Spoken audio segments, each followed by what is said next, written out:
Hello all. So in the previous lecture, I have explained about the static synchronous generator and the STATCOM basics. So in this lecture, let us go deep into the STATCOM and its control. So what are the constituents of a STATCOM? STATCOM is static compensator, and STATCOM consists of a converter connected to the transmission line. And this converter has no internal storage elements, so that if you're using the converter alone with the transmission line, it can only compensate for the reactive power. So in order to make the STATCOM or the VAR generator compensate for both active and reactive power, we need to provide an internal storage element such as capacitor along with the STATCOM. Okay, so in such a case, that is the converter along with an internal storage element, in such a case, we need to provide proper control for the STATCOM switches so that it can compensate for both active and reactive power as per our needs. Okay. So let us move more into the control section. Okay. Here you can see the static wire generator over here. Static wire generator you can see here. And this is connected to the transmission line. And here small Vt is the transmission line terminal voltage. And the amplitude of this terminal voltage is capital Vt. And small I naught is the current drawn by the static wire generator or the STATCOM. Okay. And here you can see a converter based compensator and thyristor based compensator. That is, it can be either STATCOM converter based or it can be SVC or thyristor based. That is, this control is common to both. Okay. So here I naught is the current drawn by this VAR generator from the transmission line, and the amplitude of this current drawn is capital I naught. And this IQ reference is the reference input that we have generated by the control for the proper compensation of the static wire generator. Okay. So here we need to maintain or regulate the terminal voltage Vt. So for that purpose, we have to maintain this Vt within its limit. That is, capital Vt need to be maintained. Okay. So for that purpose, we need to sense this terminal voltage Vt, and have to calculate or have to realize its amplitude variations from the capital Vt. Okay. In the control system. So, and we have provided an ideal voltage reference, that is ideal V reference into the control, into the voltage regulator. This section I will explain later. So we are providing a V reference into the voltage regulator as we require the terminal voltage amplitude.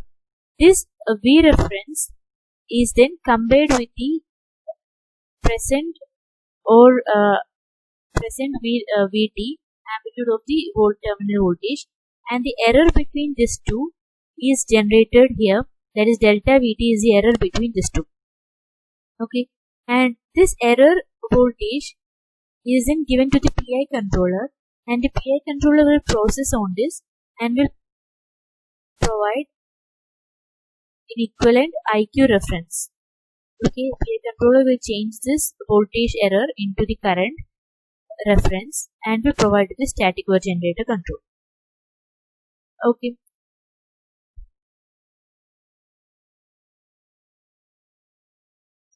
In other words, we can say that the capital I naught is closed loop control here. You can see here the capital I naught is closed loop controlled so that the terminal voltage is maintained to the levels. Now let us speak about this section. Okay.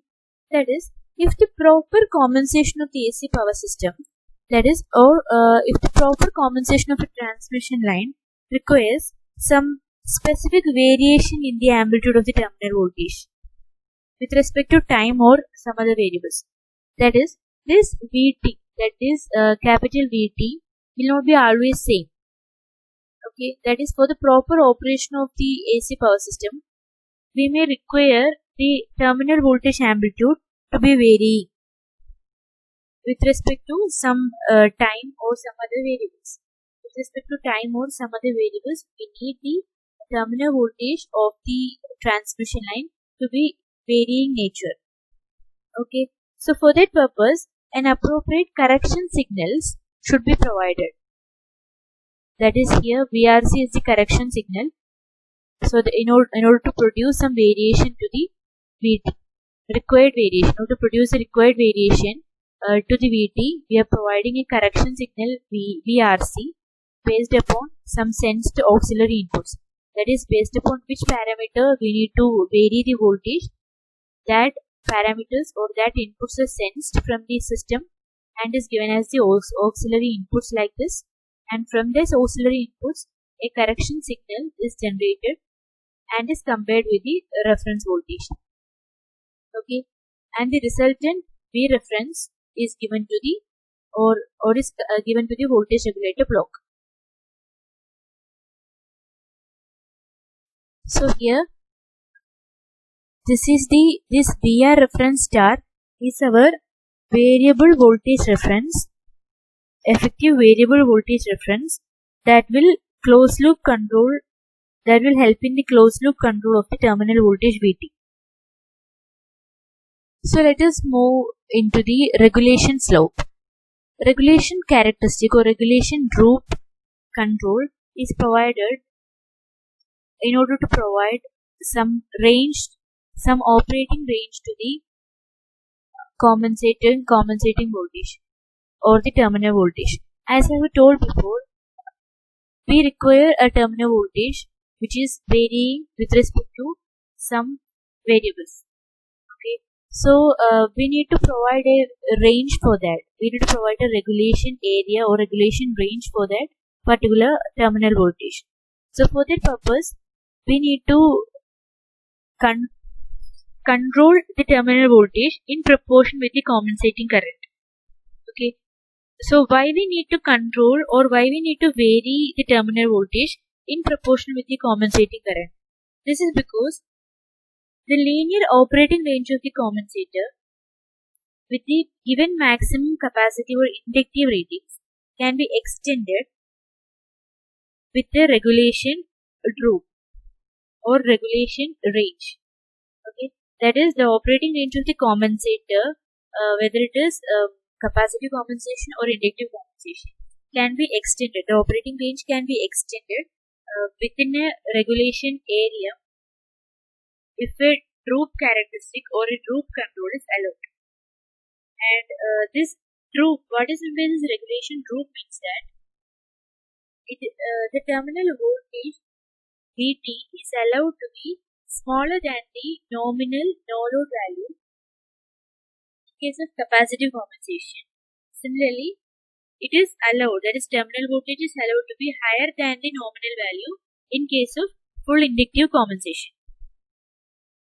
And the another reason is that this perfect regulation, that is, without any regulation group or without any regulation area, if you are doing the perfect regulation, then it would result in a poorly defined operating point, or there is a tendency of oscillation will be there if in some case the system impedance exhibited the flat region.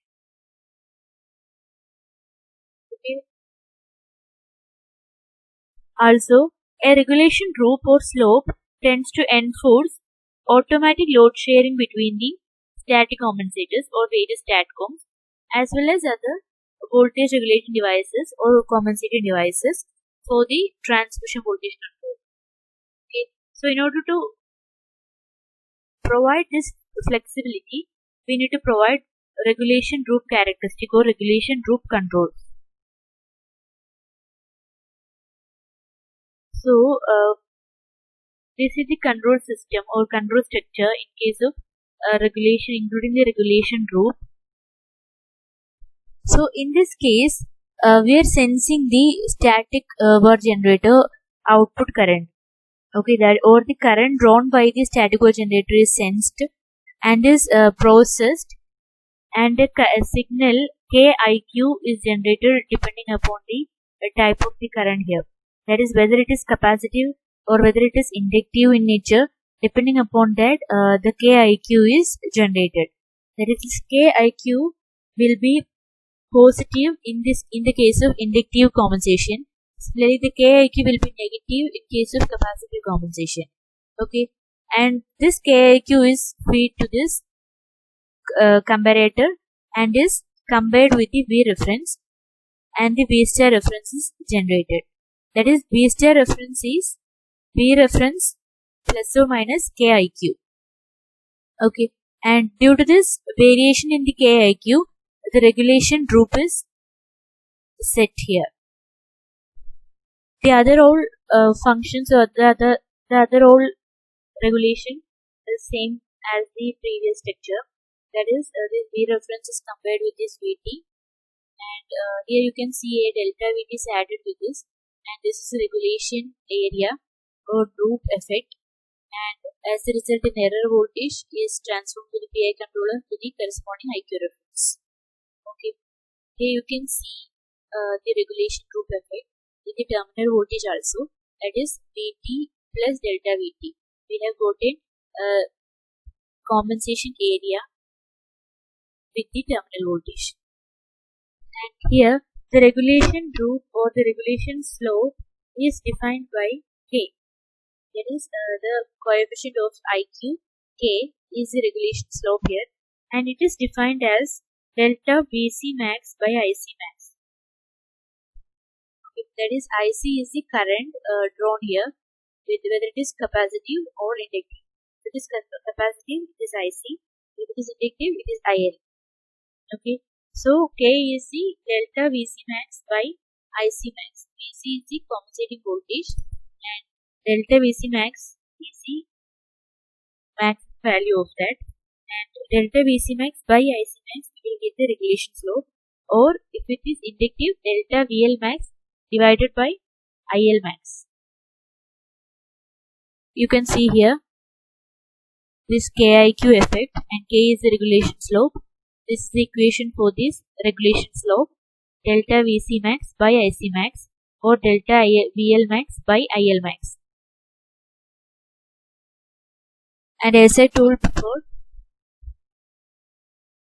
by this regulation droop CARA or by this regulation droop control, we can maintain or we can decrease the terminal voltage from its nominal value in case of max capacitive output current. And this delta VC max is this deviation. When the current is maximum capacitive, that is IC max. Similarly, we can increase the terminal voltage in case of inductive compensation. Okay, here it is actually increase. We can increase the terminal voltage beyond the nominal value in case of inductive compensation, that is when the current is maximum inductive here, IL max. Okay, here we are actually controlling the V reference star. That is, V reference star is the resultant of the KIQ and V reference, and it is actually controlled to decrease the terminal voltage from its nominal value. Nominal value means the value of the terminal voltage under no compensation. Okay, this V reference star is controlled to decrease the terminal voltage amplitude from the nominal value in case of increasing capacitive compensating current. Okay, and also it is controlled to increase the inductive compensating current. It is controlled to increase with increasing inductive compensating current until the maximum compensating inductive current is reached. As a result of all this, the amplitude of the terminal voltage small Vt, is capital Vt. It is regulated along a linear slope over a controlled range of compensator. Okay, or by this droop regulation, a controlled range is introduced to the compensator or provided to the compensator, and thereby the terminal voltage we can vary within a range, that is below some value of the nominal voltage and above some value of the nominal voltage. So in case if the terminal voltage changes outside this linear control range, then the output current of the compensator is determined by the basic VI characteristic of the VAR generator, whether it is STATCOM or SVC. From the VI characteristic, we can determine the output current if the terminal voltage is beyond the linear control range. Okay, that is the maximum compensating current of the VAR generator will stay at the maximum capacitive or inductive value in case of converter based VAR generator. That is, in case of, you can see here, this is this VI characteristic of both SVC and STATCOM, and this one is the move through this arrow. This one is the STATCOM Cara. Okay, and this is the IC max, and this IC max current, compensating current, will stay at this maximum value in case of converter based VAR generator. Okay, that is, you can see here at this both this IL max and the IC max. The STATCOM is converter based VAR generator, and the compensating current in the step of VAR generator will stay at its maximum compensating values of the current, IC max or IL max. But in case of SVC, it will be linearly increasing. It will not stay at this maximum value, but it will increase with the terminal voltage. Why? Because in case of SVC, we are actually controlling or injecting an impedance into the transmission line or varying impedance by a capacitor or an inductor. But in case of STATCOM, we are actually injecting a voltage. So the STATCOM can be viewed as a variable voltage source. Similarly, an SVC can be viewed as a variable impedance type. So that's all about the control of this STATCOM and SVC. Both this regulation loop control as well as the auxiliary input based control is important in case of SVC and STATCOM. In next lecture, we will learn more into the VI characteristic and the comparison of the SVC and STATCOM. Okay, thank you.